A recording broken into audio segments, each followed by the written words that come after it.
There's this conception that films made by Africans should be didactic, they should teach.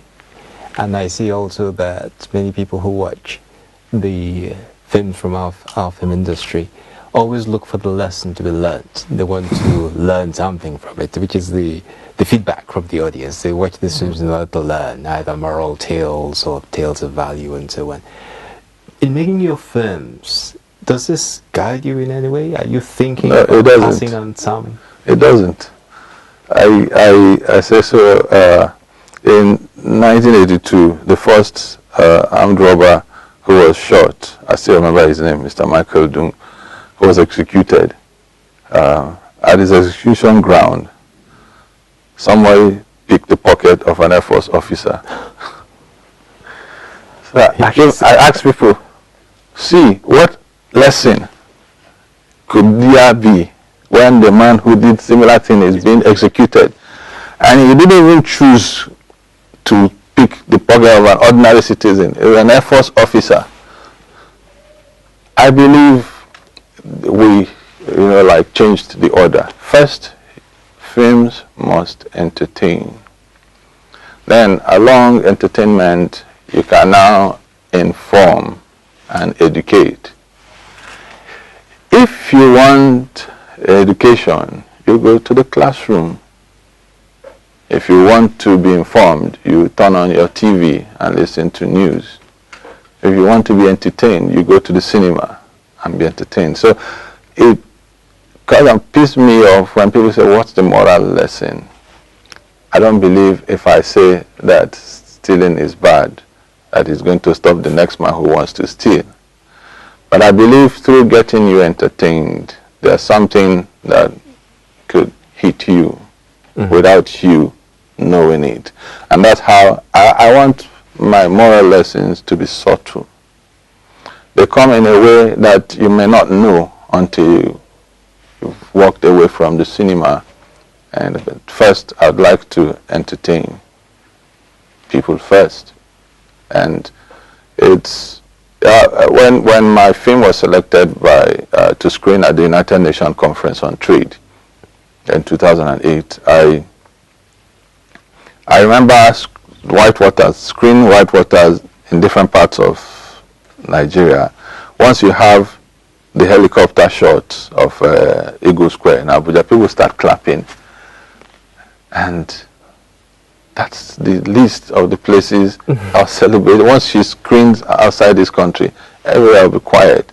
So I began to look at that sometimes we celebrate things that the world doesn't care about any longer.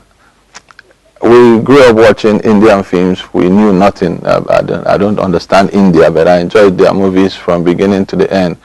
Simple stories, not complicated. You can tell the Chinese stories. You can tell that this man is going on a vengeance mission. Whatever happens between him, once he kills the guy at the end of the day, lesson learned. Do not kill, but you'll be killed. Lesson learned. So it doesn't.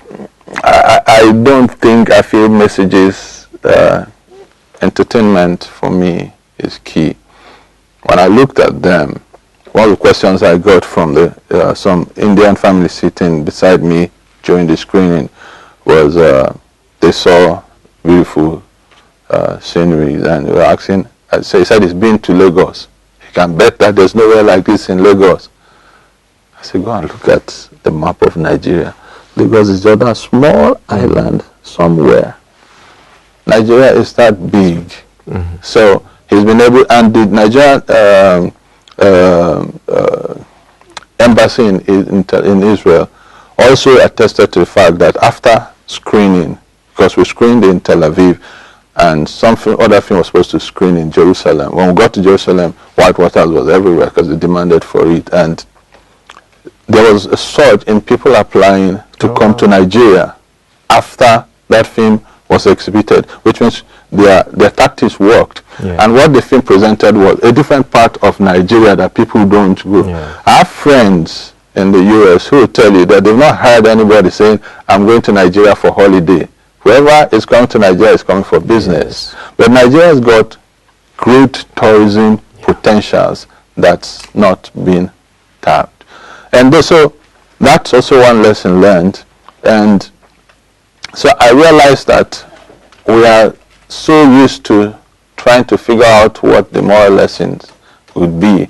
And when we take our films outside this country, it's not appealing to the people who have seen films told from an entertaining point of view. And you sit down trying to figure out what lesson am I learning from this film. And so we get ourselves boxed into a corner. If film language is universal, why shouldn't we achieve global distribution? The Indian man has been able to package his culture and sell his culture across the world. He is not moved by your impression or your ideas about him or how he dresses. They've been able to successfully sell themselves to the world. So we should look for, I believe we should change that order. Yeah.